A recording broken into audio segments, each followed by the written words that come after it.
I hope that you deal with that. I want you to be Christian. What motivates someone to tell them that they want them to believe in something? The motivation comes from the feeling that one is correct about something, right? If you feel you know the truth about something and you think people around you don't, then you want to tell them that, hey, you're wrong, this is what's correct. The motivation is to spread the truth, right? Unfortunately, we have a lot of people out there who think they have the truth, like Candy here, who do not. What is truth? Truth is a degree to which a statement corresponds with reality, right? And what is reality? Is that which can be directly perceived or indirectly ascertained via the proper use of reason. Candace wants everyone to be a Christian.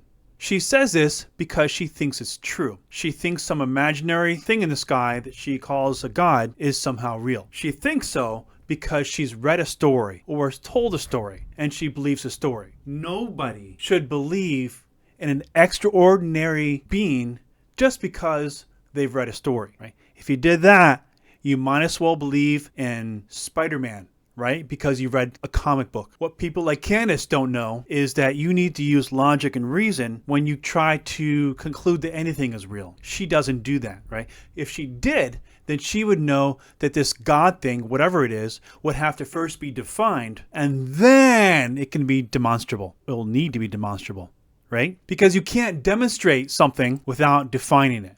Right? If it's not defined, you can't demonstrate it. Right? But she doesn't understand it. Or maybe she thinks she does, and her idea of something being demonstrable is, well, I feel it's right. I've been to church since I was a kid, and it just feels right to me.